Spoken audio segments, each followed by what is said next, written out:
A reading from the Holy Gospel according to John.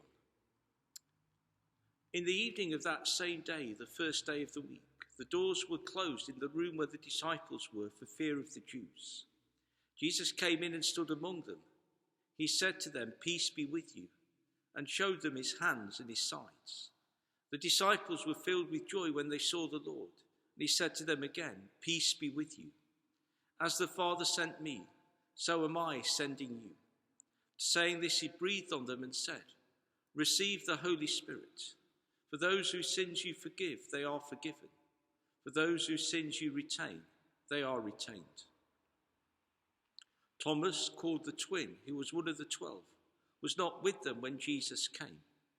When the disciples said, "We have seen the Lord," he answered, "Unless I see the holes that the nails made in his hands, could put my finger into the holes they made, unless I could put my hand into his side, I refuse to believe." 8 days later, the disciples were in the house again, and Thomas was with them. The doors were closed, but Jesus came in and stood among them. "Peace be with you," he said. Then he spoke to Thomas, "Put your finger here. Look, here are my hands. Give me your hand. Put it into my side. Doubt no longer, but believe." Thomas replied, "My Lord and my God."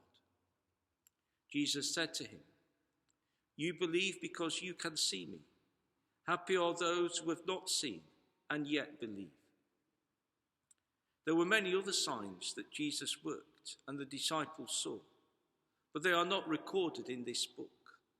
These are recorded so that you may believe that Jesus is the Christ, the Son of God. Believing this, you may have life through his name. The Gospel of the Lord.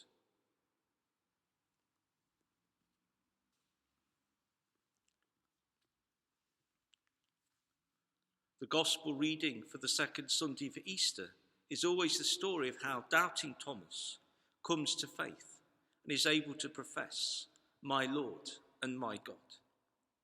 It includes closed doors, self-isolation, albeit in a group, fear, and in the case of Thomas, moments of doubt and disbelief. Maybe we can identify with some or all of these feelings today. However, it also includes Jesus saying, "Peace be with you," and we need to hear and experience those words today. Jesus invites Thomas to look at the wounds he received in the crucifixion, which still remained on his risen body. The resurrection doesn't reverse the crucifixion.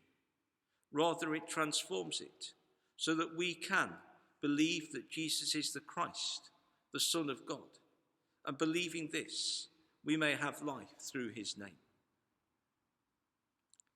In more recent years, the second Sunday of Easter has also become Divine Mercy Sunday. The Divine Mercy devotion is relatively new in the life of the Church. Some have embraced it eagerly. Others who perhaps grew up without it might wonder what it is all about. It is worth remembering that most devotions were new once. For example, the much-loved devotion to the Sacred Heart is only a few hundred years old, and even the Rosary didn't exist until well into the second millennium of Christianity. Two prayers from the Divine Mercy devotion that are very appropriate for us at this time are, "Jesus, I trust in you," and "Have mercy on us and on the whole world." We can at least make those prayers our own this weekend.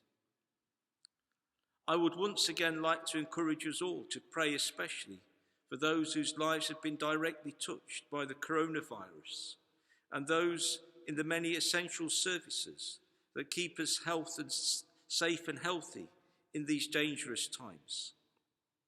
As well as praying for them, we can show our support by following closely the guidelines given to us by the government about staying at home unless there is a specific reason for us to go out. When we make our spiritual communion this weekend, we could do well to reflect on the words of a hymn by a different St. Thomas. but which include an honourable mention for St. Thomas the Apostle, who features so prominently in the Gospel reading today. It is the hymn, Godhead here in hiding.